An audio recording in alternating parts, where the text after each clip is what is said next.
Hello, just want to go over how to do these solve triangle problems. Okay, I really think drawing the rotation's a good idea, especially when they're telling us that we're in a certain quadrant or certain half circle. So we have a terminal angle that took off from the starting point, came in, and stopped somewhere in quadrant 2. That's where 90 and 180 are. So the triangle is over here in this area. So let's keep that in mind. I'll just draw a potential one like this. Cool? All right. Here's the straightforward way of doing it. There is something called the Pythagoras trigonometry identity.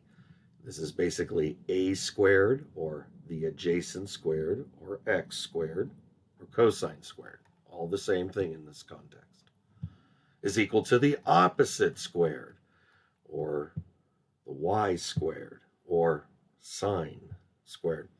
And this is equal to 1 if radius is 1. And since we're on the unit circle, that is the idea of the hypotenuse being 1. Now, this triangle is not on the unit circle. You can see by the 13, but this formula will still navigate you correctly because we start with it. So we could easily get cosine by plugging in what we know.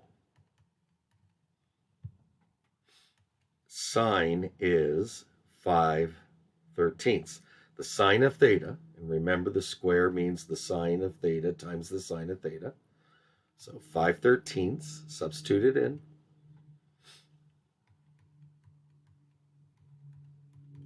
We will subtract the 5/13 squared from both sides. So that'll be 1 minus, I'll go ahead and do the squares, 25 and 169. This is, let's see, 169 over 169, common denominator, little scratch work, 169 minus 25 numerator, 144. So we have 144 over 169. I make note that 144 is a square number, So now we have cosine squared. We're going to do plus or minus square root.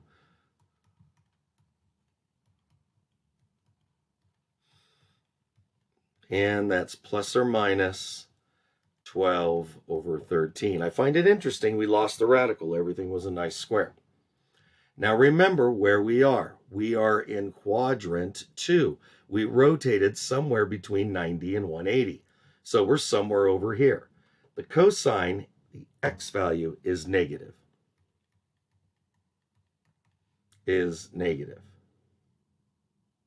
Cool? So I'm going to use the negative 12/13 potential answer. Okay? Now, if I have cosine and I have sine, I can get the rest. Okay? I can get tangent.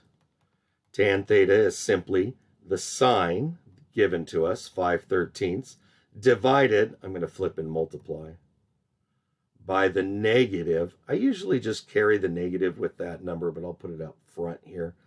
The negative flip of 12/13, so the negative 13/12. Cancel the 13s.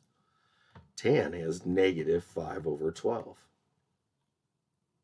Let's go ahead and get cotan. Cotan's the flip of that, no problem.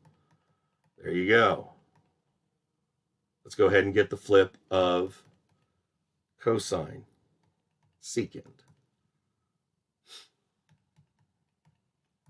And the cosecant, flip of sine given to us, cosecant theta would be 13 over 5. Now there's another way of looking at this, especially when the numbers come out like this. It's got to make you wonder. See this triangle?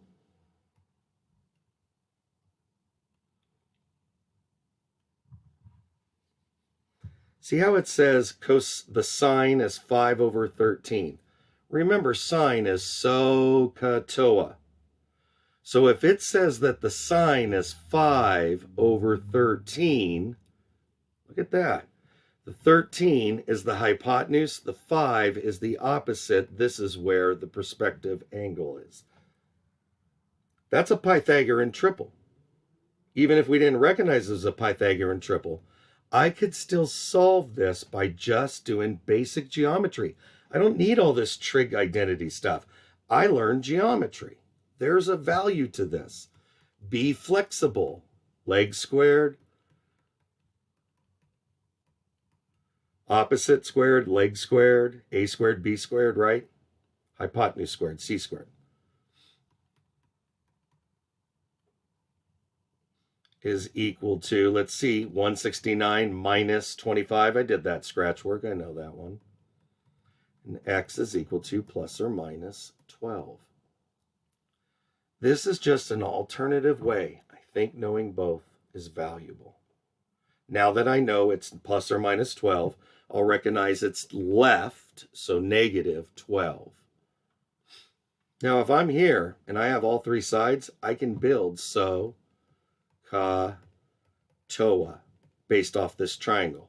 Look, tangent, for example, is opposite 5 over adjacent negative 12. That's way down there. Alternatives are powerful. Okay. Here's one I'm just going to see. I'm just going to see the triangle. I'm going to get to it faster. I can do cosine squared, sine squared 1. But check this out. You ready? Same idea. The triangle's between 90 degrees and 180 if you want to use degrees. So I'm over in quadrant 2 again. It says cosine. That means the adjacent. I'm going to make that the negative 1, the hypotenuse, the denominator there, the 3. And now I can solve. What's y? Y squared plus negative 1 squared equals 3 squared. That's 9. Let's go ahead. Remember, this is a positive 1, so we're going to have to subtract 1. So we're going to get y squared is equal to 8, and y is equal to plus or minus root 8. So if this is on the quadrant 1, this y is positive, the way I drew it here. So this is the positive root 8. And again, I have all three triangles. Here's my reference angle. All three sides, I'm sorry.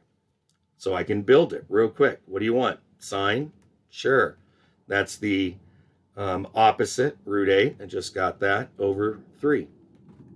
Hypotenuse. Tangent.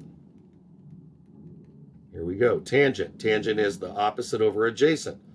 So that's the root 8 over negative 1, or just simply negative root 8.